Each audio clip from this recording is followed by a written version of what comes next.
Surya Emas TV, sinar kebenaran di setiap sudut, pesan suci menyala, bawa harapan bagi yang tenggelam, dakwah Islami di setiap channel kita. Surya Emas TV, cahaya di kegelapan yang teruskan. Alhamdulillahirabbil alamin. Alhamdulillahilladzi hadana li hada wa ma kunna linahtadiya laula an hadanallah. Asyhadu an la ilaha illallah wahdahu la syarikalah wa asyhadu anna Muhammadan abduhu wa rasuluh. Allahumma shalli wa sallim wa barik ala Muhammadin wa ala alihi wa sahbihi, amma ba'd.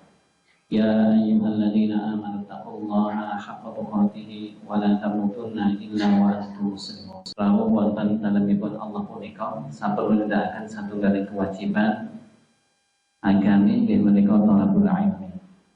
Kula lan panjenengan sami nyuwun dumateng Allah mugi-mugi palenggahan kita wonten masjid punika pikantun ridhanipun Allah Subhanahu wa taala. Lan anggen kita sareng-sareng thalabul ilmi pikantuk ilmu ingkang manfaat. Amin ya rabbal alamin. Salawat salam dikatakan dumateng junjungan kita Nabiullah Muhammad sallallahu alaihi wasallam, dumateng keluarganipun, para sahabat lan para pendherekipun ngantos dinten kiamat. Lan mugi-mugi kula lan panjenengan sami dipun catet Allah Subhanahu wa taala dados pendherekipun Rasulullah sallallahu alaihi wasallam. Amin ya rabbal alamin. Syar'i, babagan masalah penyembelihan syar'i. Bapilih tema menika jumbuh kalian napa badhe ingkang kula lan panjenengan sami lampahi. Sekedar meneh kita badhe merayakan hari raya Idul Adha ingkang biasanipun kula lan panjenengan sami menyembelih kurban. Pripun penyembelihan menika, adab-adabipun lajeng syarat-syaratipun kita badhe nyinau sareng-sareng wonten kesempatan sonten punika. Bapak Ibu ingkang dipun mulyakaken Allah Subhanahu wa taala, swindah bilih kula lan panjenengan sami kedah mangertosi Allah Subhanahu wa taala paring pangandikan, huwallazi khalaqalakum ma fil ardi jami'an tsumma istawa ila samai fasawwahunna sab'a samawat wa huwa bikulli syai'in 'alim. Huwallazi khalaqalakum ma fil ardi jami'an. Dia Allah adalah yang telah menciptakan untuk kalian apa yang ada di bumi ini. Tsummastawa ila sama, kemudian Allah bersemayam ke langit. Fasawwahunna sab'a samawat, lalu dia menyempurnakannya menjadi 7 langit. Wa huwa bikulli syai'in 'alim, dan Allah itu Maha tahu atas segala sesuatu. Ayat ini di bagian awalnya memberitahukan kepada kita bahwa apa yang ada di alam semesta ini Allah ciptakan untuk menunjang kehidupan manusia sebagai fasilitas hidup, termasuk dari tumbuh-tumbuhan, termasuk hewan, termasuk benda-benda mati. Semua itu memang diciptakan oleh Allah untuk manusia, sehingga manusia memiliki izin untuk memanfaatkannya. Hanya saja pemanfaatan tersebut itu harus sesuai dengan aturan-aturan Allah Subhanahu wa ta'ala. Ada yang memang pemanfaatannya itu untuk dikonsumsi, ada yang dipakai, ada yang sekedar untuk ujian. Kalau binatang ternak, unta, sapi, kambing, ini selain manfaatnya dikonsumsi, ada yang dimanfaatkan air susunya, ada yang dimanfaatkan bulunya, ada yang dimanfaatkan kulitnya. Bagian-bagiannya bisa kita manfaatkan. Tapi ada binatang itu yang Allah Subhanahu wa taala ciptakan dan pemanfaatannya bukan untuk dinikmati, bukan untuk dipakai, tapi untuk menguji keimanan. Contohnya apa, Pak?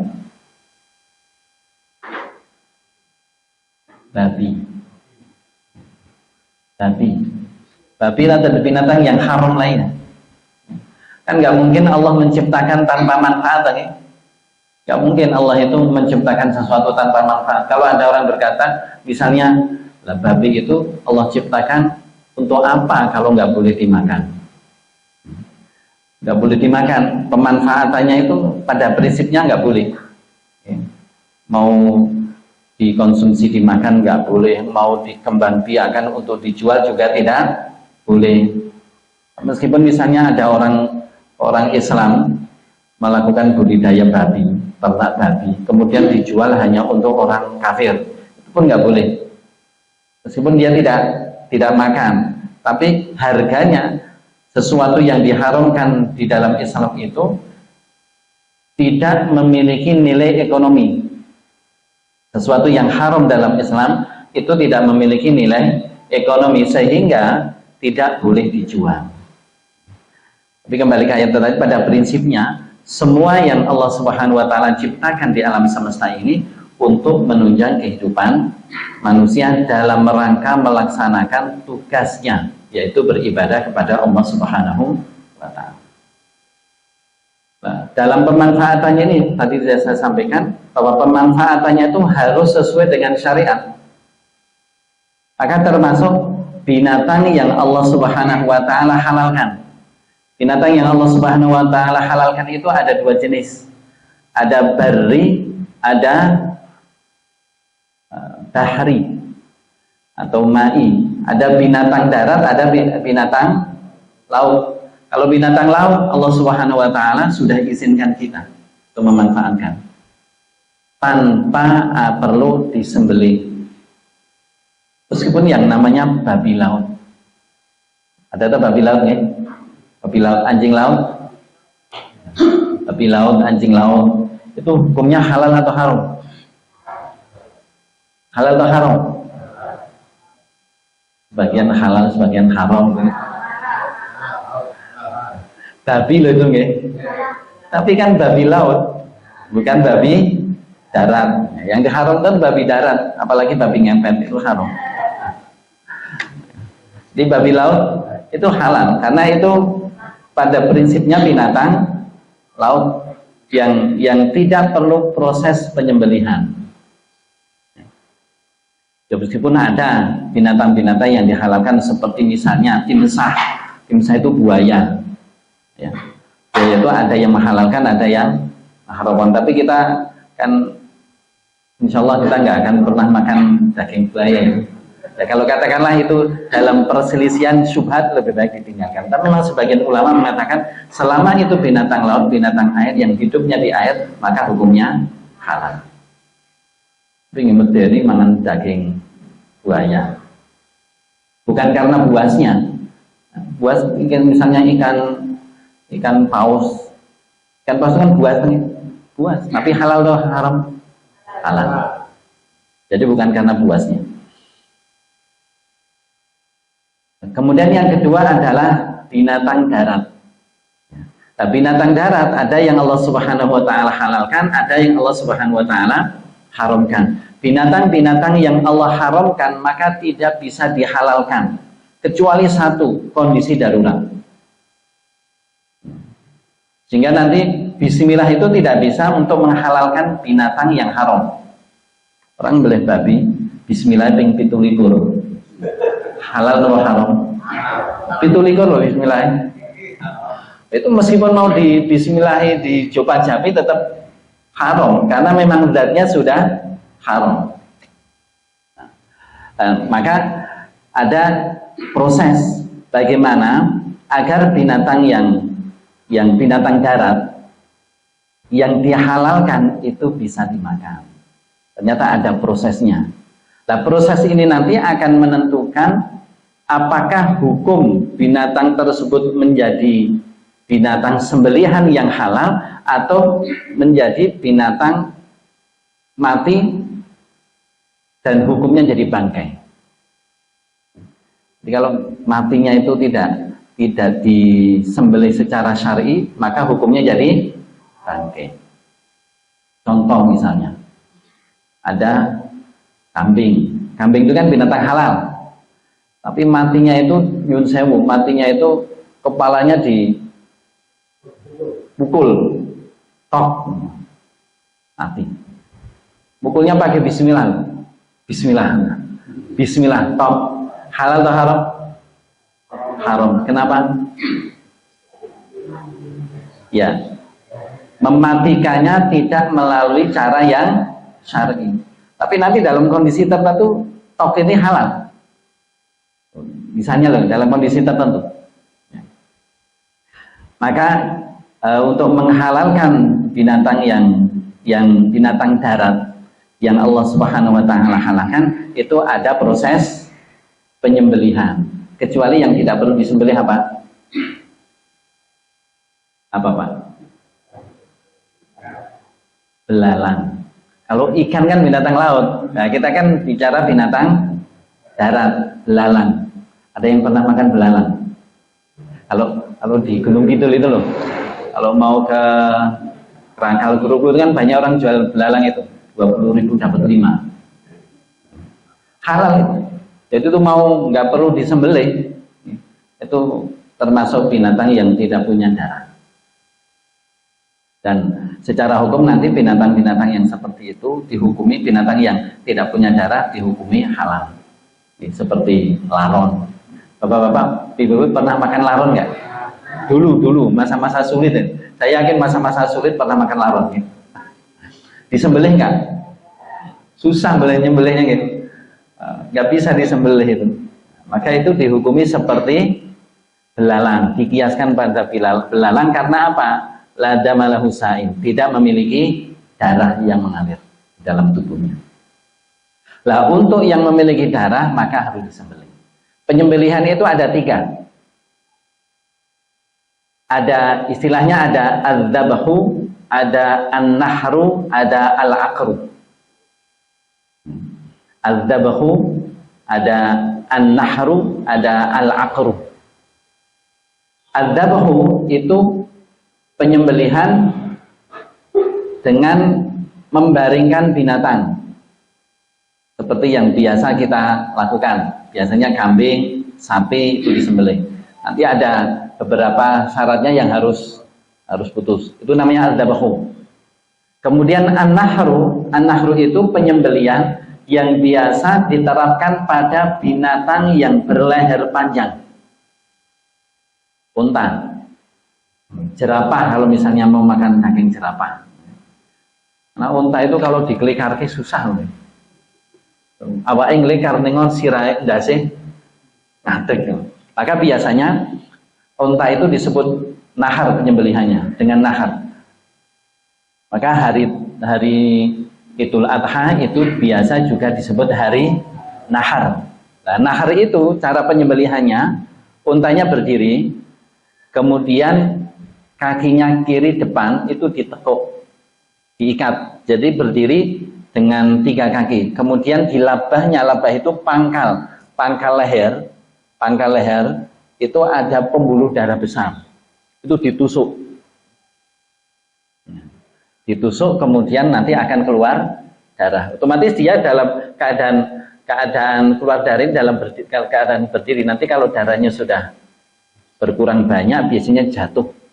Maka dalam ayat surah Al-Hajj ayat 136 itu wa idza wajabat junubuha, apabila lambungnya sudah jatuh. Nah, ini harus dipahami bahwa ini penyembelian dengan nahar. Kan untanya kan berdiri, ditusuk labahnya, kemudian sudah berdarah, maka kemudian lambungnya jatuh. Jatuhnya karena tadi kaki yang diikat itu kiri, jatuhnya maka ke kiri. Jatuhnya ke kiri. Maka nanti sunnahnya menyembelih itu dibaringkan ke kiri, bukan ke kanan. Yang ketiga itu al-aqru, ain qafra. Al-aqru itu penyembelihan untuk binatang yang jinak tapi menjadi liar dan susah untuk dikendalikan. Contoh misalnya ada sapi. Ada sapi kemudian mau disembelih itu berontak, meronta-ronta, lari. Oke, lari. Maka itu boleh misalnya ditembak des, bismillah des, atau dilempar pakai tombak atau dipanah kena. Ini bismillah, ucapkan bismillah, kemudian ketika kena roboh nggih? Roboh. Kalau masih hidup disembelih. Kalau sudah mati maka halal. Itu namanya al-aqru. Dan ini kasus seperti ini mungkin bisa dilakukan. Contohnya misalnya ada kambing lari jatuh ke sumur. Atau bukan kambing ya, sapi lah. Sapi jatuh ke sumur itu kalau dinaikkan susah atau gampang? Susah. Itu susah. Maka ulama mengatakan model seperti ini diakar. Misalnya dilempar pakai tombak atau anak panah gitu nih, sampai berdarah dan nanti mati. Kalau kematiannya itu diasumsikan karena darahnya yang habis, maka itu halal. Itu namanya akar. Itu pernah terjadi di masa Rasulullah SAW. Tiba-tiba ada unta itu yang kemudian unta Cina sebenarnya, tapi ada yang kemudian menjadi galak liar. Ya kayak kalau misalnya sapi, ya sapi ini berontak gitu. Dikejar, akhirnya ada seorang sahabat yang melemparkan tombak kena dan akhirnya darahnya habis kemudian mati. Maka Rasul mengatakan sesungguhnya di antara unta-unta itu ada yang memang memiliki watak buas, tidak mudah dijinakan. Maka kalau ada yang seperti ini, kasusnya seperti ini, maka caranya memperlakukan ya seperti ini tadi, dengan dilempar tombak dengan panah. Itu nanti seperti hukum berburu. Hukum berburu kan boleh nggih? Syaratnya apa? Bismillah. Pakai tembak, pakai senapan, kemudian ada burung, bismillah tembak sampai bawah jatuh. Halal atau haram? Halal. Kalau belum mati maka disembelih, disempurnakan dengan disembelih. Kalau sudah mati maka hukumnya halal. Jadi ada 3, az-zabahu, an-nahru, dan al-aqru. Nah, yang akan kita bahas secara spesifik adalah az-zabahu, penyembelihan. Kita mudah-mudahan tidak sampai akar ini. Mudah-mudahan untane sapi ini manut kabeh. Nggak ada yang judil-judil. Nah, di Jatinam tahun kemarin itu ada kasus di daerah Manton, mana itu? Timur saya itu nih. Itu mau sapi satu mau disembelih, itu judil, lari ke selatan. Nah, selatan ada pereng, jatuh melundung. Ya akhirnya dalam kondisi luka disembelih di bawah, kemudian di bawah naik itu sudah dalam bentuk potongan-potongan daging. Karena untuk membawa dalam keadaan utuh susah, nggak bisa, pereng. Ya.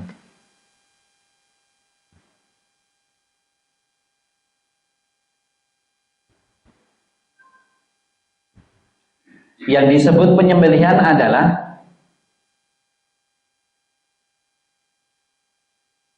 menyembelih binatang darat yang halal dimakan, menyembelih binatang darat yang halal dimakan dengan memotong jalur makanan dan udaranya yang ada di leher, dan akan menjadi sempurna apabila ikut terpotong 2 pembuluh darah. Jadi ini perlu diperhatikan Bapak Ibu bahwa penyembelihan itu tepatnya di leher. Ini kan bagian atas, ini bagian bawah. Jadi penyembelihan antara 2 bagian ini. Tidak boleh di bawahnya, tidak boleh di dadanya, tidak boleh di atasnya, di kepalanya. Harus di situ. Nanti kalau misalnya sama-sama dilukai, misalnya kemudian nyun ngapunten ada binatang itu misalnya disembelihnya itu langsung ditebas bagian tubuhnya, mati. Itu sama-sama darahnya sama-sama keluar itu. Sama-sama keluar, tapi itu tidak halal. Kenapa? Karena penyembelihannya tidak di tempatnya. Ini yang namanya madzbah, tempat penyembelihan. Sehingga harus di posisi ini tuh yang menyembelih. Tapi kalau nahar beda, kalau akar beda. Ini yang dabah tadi. Jadi itu pengertian dari penyembelihan. Nah, tadi sudah disebutkan binatang darat yang halal dimakan dengan memotong hulkum. Hulkum dan mari. Hulkum itu jalur nafasnya, kalau mari jalur makanan. Ada 4 sebenarnya di sini tuh. Di sini ada pembuluh darah arteri dan vena. Ada pembuluh darah ke otak, ada pembuluh darah balik. Jadi kalau ikut dipotong bagus. Yang dari pendapat para ulama yang paling ringan itu minimal hulkum dan mariknya. Kalau dalam mazhab Imam Abu Hanifah dan ini dibenarkan oleh Ibnu Taimiyah minimal 3. Minimal 3. Tapi kalau dalam mazhab Imam Syafi'i hulkum dan marik harus terpotong. Kalau 2 pembuluh darah itu seandainya terpotong ya syukur, kalau tidak nggak apa-apa. Tapi sempurnanya 4-4-nya terpotong. Nah maka ini penting selain untuk penyembelihan besok, untuk kita berhati-hati ketika belanja. Kalau belanja belinya paha ayam yo nggak masalah gitu, karena kita nggak tahu lehernya bagaimana gitu. Tapi saya pernah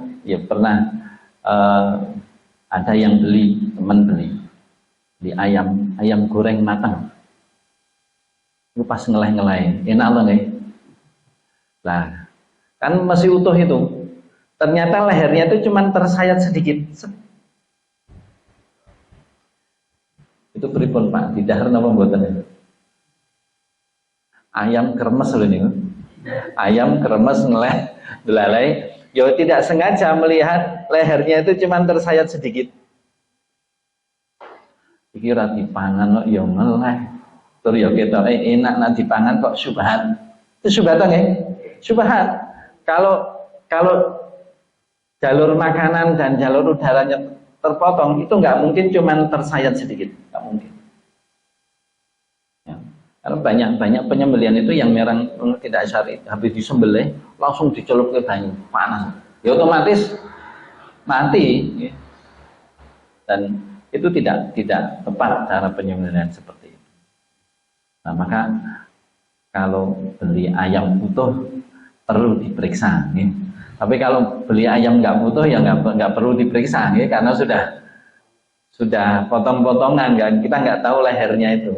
Tapi kalau beli ayam utuh itu perlu diperiksa lehernya. Untuk hati-hati. Jangan sampai gini. Oke, kita kan memang tidak tanya apakah bismillah atau tidak. Memang tidak perlu. Selama yang jualan adalah orang Muslim. Tapi kalau nanti kan gini, sudah terlanjur beli, kok ternyata secara tidak sengaja kita lihat lehernya kok nggak terpotong, otomatis nggak halal. Otomatis. Itu meskipun hatinya dihibur-hibur, iki ya paling itu menghibur diri karena sudah terlanjur. Tapi itu sesuatu yang minimal syubhat, sesuatu yang syubhat itu harus ditinggalkan. Penyembelihan secara syar'i itu ada beberapa syarat, yang termasuk pertama syarat penyembelihnya, kemudian syarat alatnya, kemudian yang ketiga syarat binatang yang disembelih. Ada 3. Sekarang yang kita bahas pertama dulu syarat penyembelih. Kalau di dalam faham fikih tarjih Muhammadiyah yang saya ketahui, syarat pertama yang menyembelih itu muslim. Muslim. Artinya kalau tidak muslim tidak sah. Meskipun banyak madhab atau bahkan boleh saya sampaikan jumhurul ulama, mayoritas ulama membolehkan penyembelihan ahli kitab Yahudi dan Nasrani. Dalilnya apa? Dalilnya surah Al-Maidah ayat 5. Al-yauma uhilla lakumut thayyibat, hari ini dihalalkan untuk kalian hal-hal yang baik. Wa ta'amul ladzina utul kitaba hillul lakum, makanan ahli kitab halal untuk kalian. Wa ta'amukum hillul lahum, makanan kalian halal untuk mereka. Makanan yang dimaksudkan di sini adalah sembelihan. Jadi bukan kue, bukan yang semacamnya loh, nih. Kalau kue itu kan mau yang masak siapa saja hukumnya halal. Ya. Kue itu mau yang buat siapa saja itu hukumnya halal. Tapi yang secara khusus dibahas ini adalah sembelihan. Dan di situ Allah mengatakan makanan ahli kitab halal bagi kalian. Maka memang ini menjadi dasar jumhur ulama bahwa sembelihan ahli kitab itu halal. Selama pertama ketika dia menyembelih tidak menyebut nama selain Allah. Kalau menyebut nama selain Allah maka nggak boleh. Bahkan orang Islam pun ketika menyembelih menyebut nama selain Allah, hukum sembelihannya haram. Itu saya sampaikan itu pendapat jumhur ulama. Tapi yang saya ketahui kalau di majelis tarjih itu sembelihan orang kafir tidak halal. Asumsinya apa? Bagaimana memahami ayat ini? Ayat ini dipahami secara khusus bahwa ahli kitab di situ itu maksudnya ahli kitab yang beriman. Itu yang disebutkan di awal juz 7, wa idza sami'u ma unsila ila rasuli tara a'yunahum tafidu minad dam'i mimma 'arafu minal haqq. Apabila mereka ahli kitab itu mendengar apa yang diturunkan kepada Rasul, pada Rasulullah sallallahu alaihi wasallam, mereka tafidu a'yunuhum, air minad dam'i, mata mereka menangis, mimma 'arafu minal haqq, karena mereka tahu itu benar. Jadi itu ahli kitab yang khusus. Tapi terlepas dari perselisihan itu, bapak-bapak dan ibu-ibu, maka untuk lebih hati-hatinya memang yang menyembelih itu adalah orang Islam, seorang Muslim. Kemudian yang syarat yang kedua adalah akil balik. Akil itu akalnya sehat, balik itu usianya sudah balik. Memang sebagian ulama ada yang berpendapat tentang sembelihan orang yang tidak balik. Tidak balik kalau sudah mumayyiz apa enggak apa-apa. Mumayyiz itu usia 7 tahun ke atas, sudah mencapai usia tamyiz. Tapi yang agak dipermasalahkan sembelihan anak kecil yang belum sampai usia tamyiz. Kalau Imam Syafi'i mengatakan makruh. Kenapa? Sebagian mengatakan tidak halal. Kenapa? Karena anak kecil itu kan belum punya niat. Ya. Sebagaimana orang yang tidak berakal, orang yang gila atau orang yang mengalami gangguan mental itu tidak punya niat. Jadi niatnya tidak dianggap. Karena nanti memang harus ada niat untuk menyembelih, ada kesengajaan untuk menyembelih. Kalau tidak ada kesengajaan enggak. Contoh misalnya ada orang bawa pisau. Nah, pisaunya digini-gini kan. Terus terkena lehernya kambing. Nah, karena pisaunya tajam dong, langsung kena. Itu nggak halal. Karena apa? Tidak ada niat untuk menyembelih. Jadi yang pertama kita mengambil syarat yang muslim, Muslim, terlepas tadi memang ada perbedaan pendapat. Kemudian akil dan sebenarnya bukan balik yang tepat itu mumayyiz. Mumayyiz itu yang berusia tamyiz 7 tahun ke atas. Jadi Muslim, balik, mumayyiz. Itu terkait masalah personnya.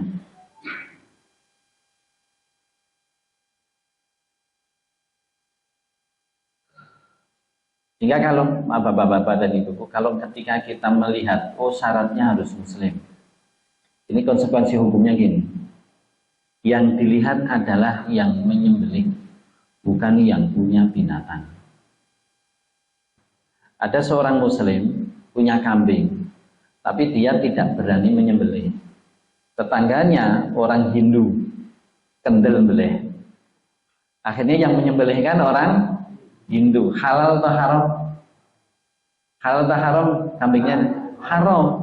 Loh, haram nggak boleh. Loh kan itu miliknya orang Muslim. Karena yang menyembelih bukan orang Muslim.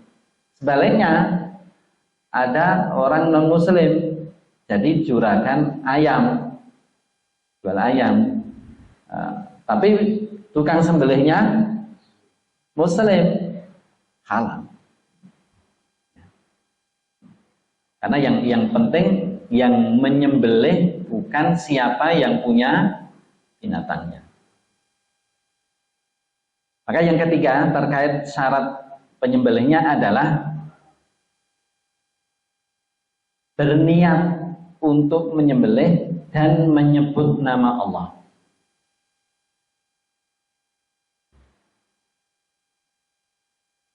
Kenapa Bapak Ibu harus berniat? Menyembelih itu ibadah. Menyembelih itu adalah ibadah. Maka ketika ibadah ini tidak diniatkan, maka tidak sah menjadi ibadah.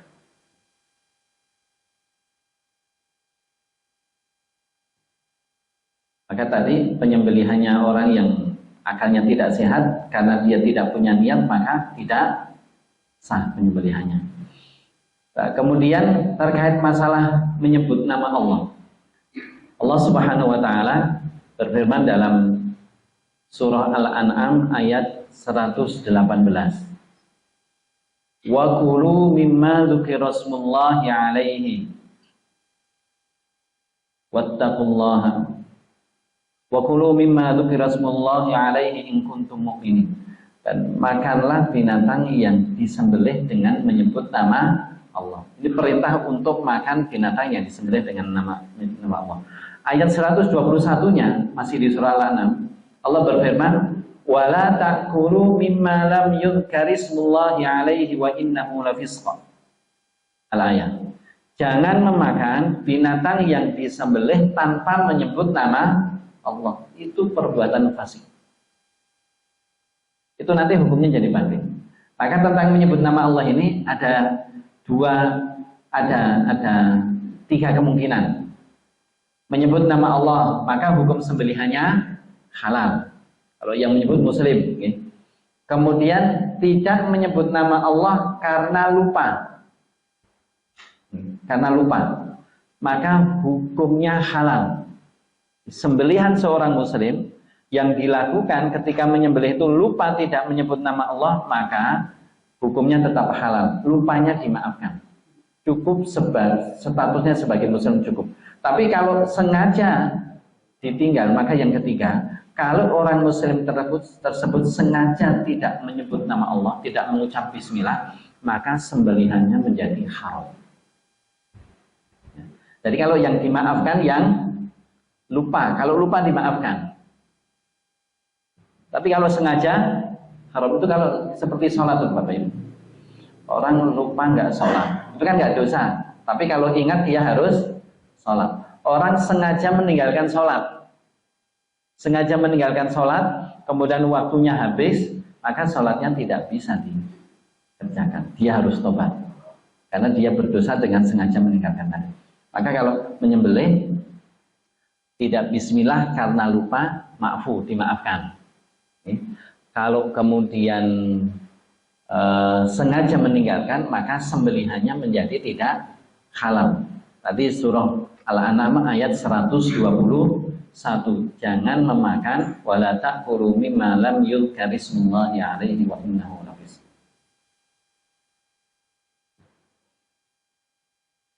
Itu syarat terkait yang menyembelih. Kemudian syarat yang keempat, yang berapa? 5.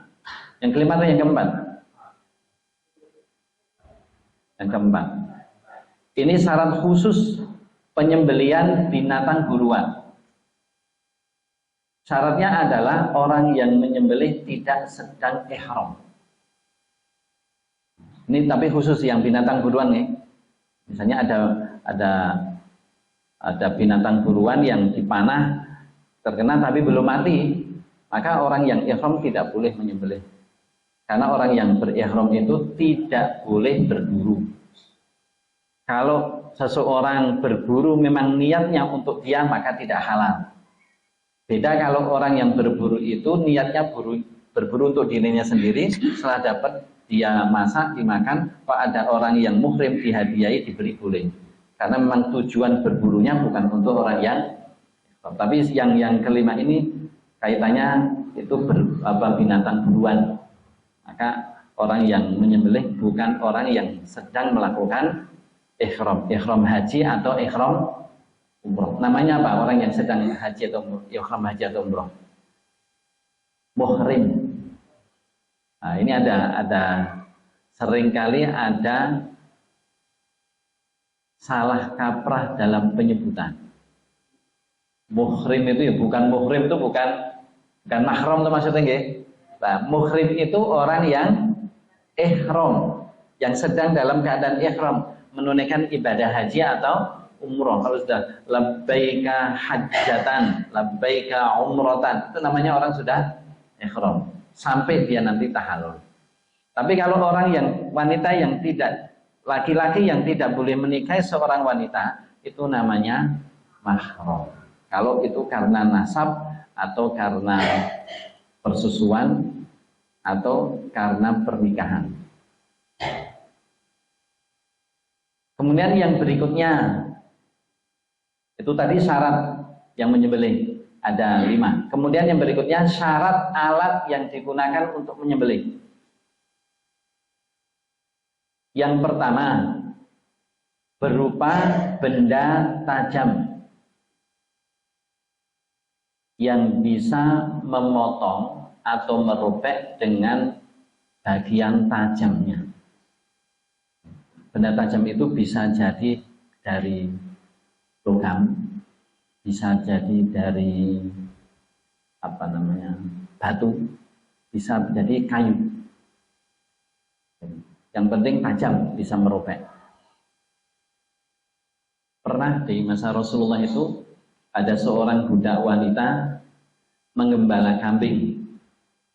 Nah, terus ada seekor serigala yang memangsa 1 ekor kambing. Kambingnya dibawa lari. Budak wanita ini dikejar sampai kambingnya dilepas, serigalanya lari. Nah, tapi kambingnya sudah dalam keadaan luka. Kalau dibiarin mati, maka disembelih. Pakai apa? Pakai batu. Itu perempuan kendel ya. Perempuan menyembelih dengan batu dan halal. Jadi sembelihan wanita itu boleh menyembelih. Ibu-ibu kalau besok kurban dan berani nyembelih, monggo, nggak apa-apa.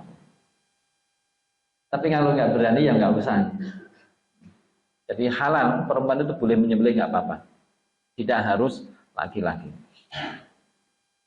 Jadi ya, alatnya harus yang tajam. Dan tadi melukai dengan bagian tajamnya, bukan dengan bagian tumpulnya.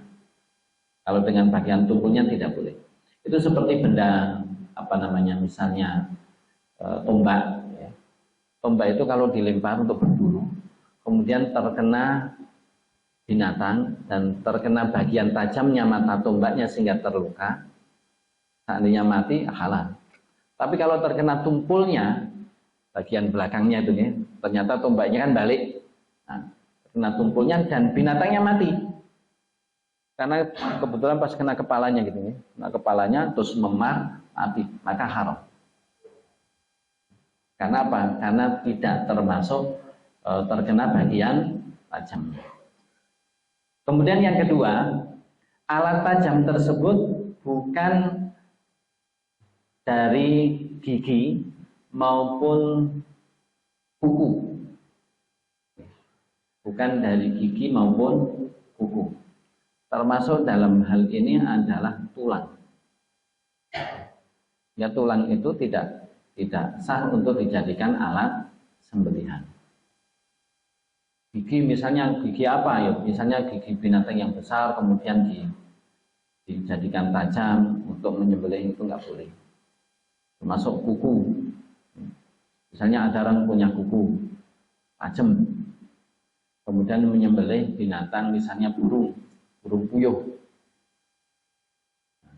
Dengan kuku kan bisa tajam toh.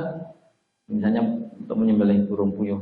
Ini misalnya bisa melukai, bahkan bisa memotong jalur nafas dan jalur udara dan jalur makannya, maka tidak sah karena alatnya tidak sah. Baik kuku tersebut masih tersambung dengan jari atau sudah dilepas. Misalnya kalau yang punya kuku tajam itu apa?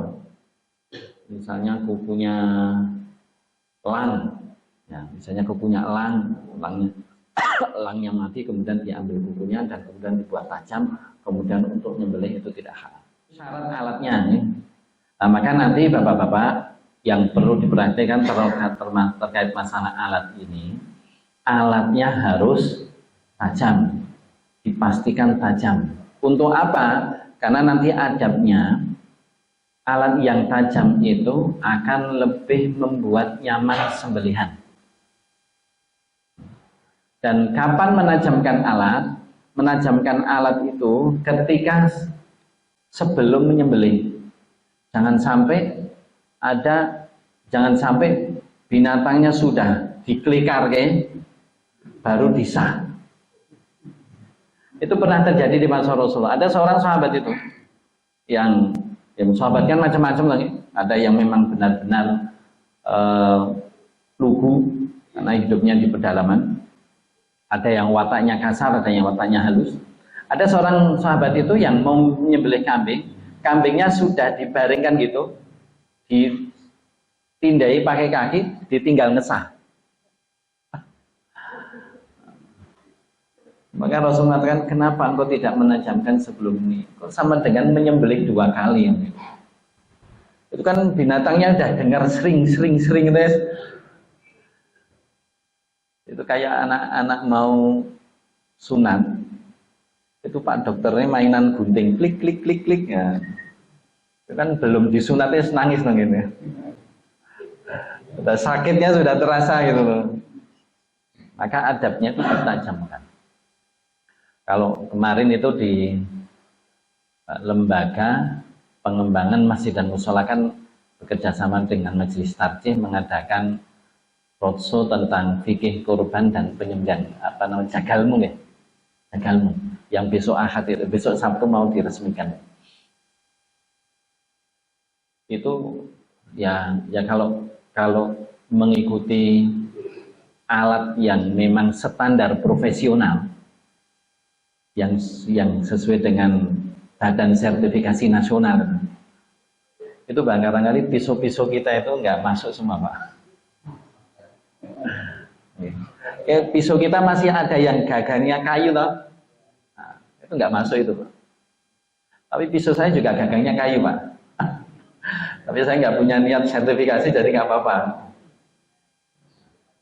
Itu harus pisau sembelihan sendiri, pisau kelet sendiri. Kalau pisau sembelihan kelet memang sendiri-sendiri tadi. Nah, itu kan ada ukur. Kalau sembelihan itu biasanya panjangnya 3 kali lebar leher. Jadi nggak sama antara pisau nyembelih sapi dengan pisau nyembelih kambing. Tapi kalau kita ya sing nggo sapi ya kuwi, sing nggo kambing ya kuwi. Nah, maka kalau standar profesional diterapkan di korban-korban kita, itu malah nggak gayeng. Harus pakai APD dan semacamnya. Kita kan kalau korban kan yo jarang yang pakai sepatu boot, apa? Jarang yang pakai kaos tangan, nggak ada. Malah bercingkiwang-cingkiwing aja, rampung-rampung gaya nih. Itu kalau person harus pakai sepatu boot, harus pakai masker, harus pakai tutup kepala. Jangan sampai pas motong-motong daging itu ada rambut yang jatuh. Itu kalau itu memang standar profesionalnya gitu. Tapi kita akui aja kalau kita korban nggak profesional, nggak apa-apa jadinya, nggak masalah. Jadi yang penting untuk motong itu harus tajam. Buat Rasulullah mengatakan, wa idza dabahtum fa ahsinul dzibha wal yuhidda ahadukum syafratahu wal yurid dzabihatahu. Apabila menyembelih, lakukan dengan sebaik-baiknya. Pisaunya ditajamkan dan buat nyaman. Termasuk membuat nyaman itu jangan memperlihatkan pisau kepada binatang yang akan disembelih. Jangan memperlihatkan binatang yang disembelih kepada yang mau disembelih. Nah, ini yang agak susah yang kedua ini tadi. Kalau kita butuh space yang luas, padahal biasanya space kita ya belai kono ngetet-ngetetin yang sampingnya itu. Nggih. Nah, berarti habis disembelih, kadang-kadang sembelih tempatnya kan sudah khusus sembelih itu. Ada lubang. Ya, ada lubang. Kemudian kalau habis disembelih biasanya cuma disingkirkan nggak jauh-jauh toh nggih. Nah, tapi ya nggak apa-apa. Itu adab saja. Adab itu kalau bisa syukur bagus, kalau enggak ya nggak apa-apa. Kemudian syarat binatang yang disembelih. Yang pertama adalah termasuk binatang yang halal dengan disembelih. Tadi sudah saya gambarkan, kalau binatang yang tidak halal, meskipun disembelih ya tidak akan halal. Ada binatang yang tidak perlu disembelih, meskipun disembelih ya nggak ngaruh. Ikan itu kan nggak perlu disembelih. Itu mau disembelih atau enggak ya nggak ngaruh. Cuma ini pengalaman saja. Kalau potong lehernya bagian lewat belakang itu, kemudian ada darah sampai tulang sampai rangkanya itu lagi keluar darahnya, itu tidak terlalu amis. Beda. Ada bapak-bapak kalau bedati lele ditutup nawab itu benar. Tutup lah ya. Kalau biasanya kalau di pasar itu kan yang langsung bedake. Itu langsung yang jual uang tutup. Ya nggak apa-apa, memang dimatiin dulu, baru dibetet gitu. Dan tidak perlu disembelih. Tapi kalau misalnya disembelih dipotong bagian lehernya itu, pertemuan antara badan dan kepala itu, kalau nanti keluar darahnya itu jadi agak berkurang amisnya saja. Kalau cuma lelenya 1-2 ya bisa, tapi kalau lelenya 100, itu ya nggak mungkin ini. Kalau cuma konsumsi sendiri 1-2 sampai 10 ya oke lah ya. Tapi kalau banyak pedagang-pedagang itu nggak mungkin. Jadi yang pertama binatangnya harus termasuk binatang yang halal dengan disembelih. Kalau yang tidak halal dan karena disembelih, penyembelihan tidak memberikan efek apa-apa. Kemudian binatang tersebut ketika disembelih terputus bagian-bagian yang wajib disembelih. Tadi yang sudah saya sampaikan, ada hulkum, ada mari, ada jalur udara, jalur nafas, ada jalur makanan dan pembuluh darah. Tadi sudah saya sampaikan yang utama 2, hulkum dan mariknya. Kalau pembuluh darahnya ikut terpotong, alhamdulillah bagus sempurna. Dalam mazhab Imam Abu Hanifah dan dikuatkan oleh Ibnu Taimiyah minimal 3. Tapi kalau kita biasa menyembelih kambing kan berusaha 4-4-nya. Kemudian ketiga, binatang tersebut masih hidup ketika disembelih. Jadi kalau sudah mati terus dipotong lehernya, halal nggak? Halal. Jadi masih ada hidup itu apa? Hidup itu masih ada gerak. Kalau gerak ya gerak. Kalau nafas masih ada nafasnya. Tapi kalau sudah mati meskipun masih anget, sudah nggak gerak, nafasnya sudah nggak ada, tapi masih anget. Iman wedhus sih. Meskipun masih anget, kan kalau baru mati kan masih anget. Itu kalau sudah mati nggak halal. Itu statusnya sudah mati. Itu mau dipotong lehernya, itu juga nggak akan keluar darah. Ya kalau memang kondisinya sakit, itu memang darah yang keluar nggak terlalu banyak. Tapi ketika masih ada hayatun mustaqirah, pastikan masih ada kehidupan yang pasti dalam binatang tersebut, maka boleh disembelih. Misalnya ada ayam nyebrang jalan ketabrak, itu kan masih kejat-kejat kan? Nah ketika kejat-kejat itu langsung dipegang, langsung disembelih dan masih hidup, itu halal. Tapi kalau ketika disembelihnya sudah mati, maka menjadi bangkai, tidak halal. Kemudian yang keempat, kematiannya itu karena sembelihan tersebut. Kematiannya karena sembelihan. Artinya tadi penyembelihannya itu mempercepat kematian. Nah, kalau yang saya contohkan tadi binatang yang ketabrak, luka parah, itu ya pasti mati.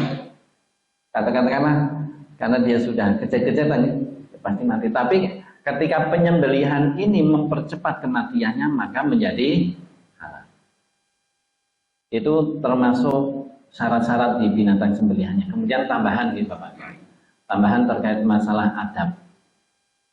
Kalau bisa dikerjakan, kalau tidak ya nggak apa-apa. Ini para ulama sepakat bahwa di antara adab penyembelihan itu menghadap kiblat.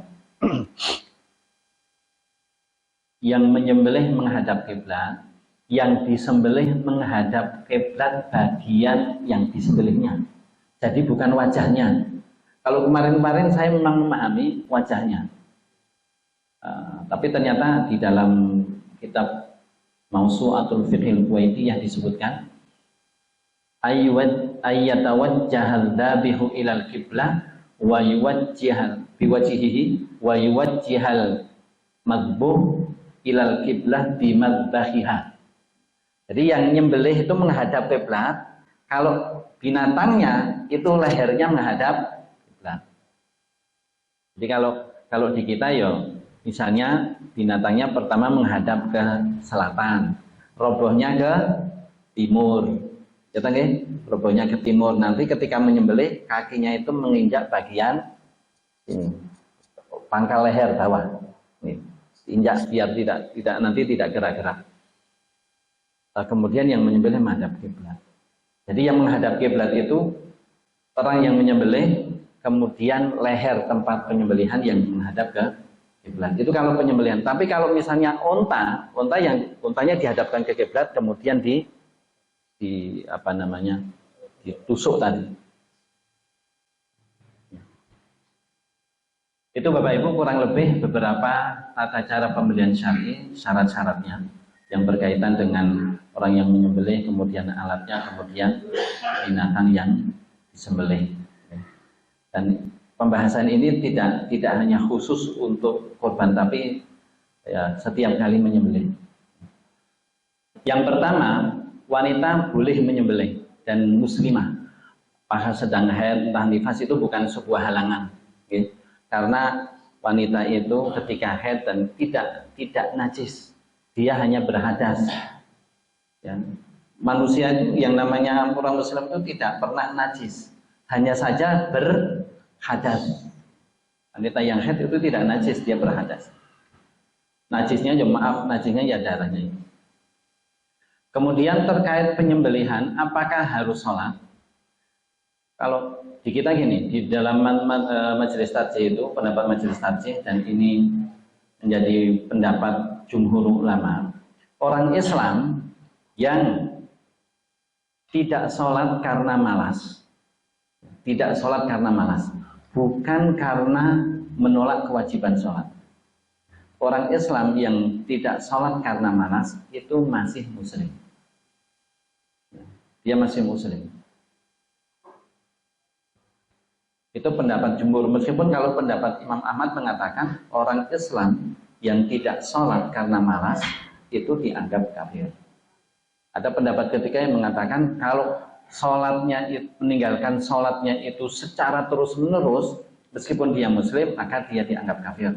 Tapi kalau hanya kadang-kadang, atau dia hanya mengerjakan sebagian sholat, yang 5 hanya 2 atau 1 misalnya, dia tetap masih muslim. Itu pendapat ketiga.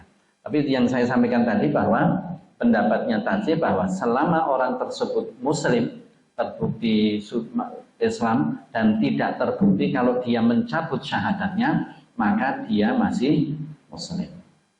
Hanya saja tentang penyembelihan, Bapak-bapak, kalau misalnya nanti dalam kasusnya kasus kurban, yo cari yang jelas-jelas sholat. kalau pakai jagal, jagalnya kok kita tahu nggak sholat, jangan disuruh menyembelih. Yang ngeleti tok wae. Yang menyembelihnya ya tetap barangkali lebih baik salah satu dari yang kurban. Tapi kalau nanti dalam kasus umum, misalnya ada orang Islam, ternyata dia jual ayam, tapi dia Islam, hanya nggak sholat, ya tetap hukumnya sembelihannya tetap halal. Kecuali kalau kita tahu dia sengaja tidak mengucap bismillah. Atau gini, qauli hadza astaghfirullah li wa lakum wa lisairil muslimina innahu huwal ghafurur rahim. Assalamualaikum warahmatullahi wabarakatuh. Mas TV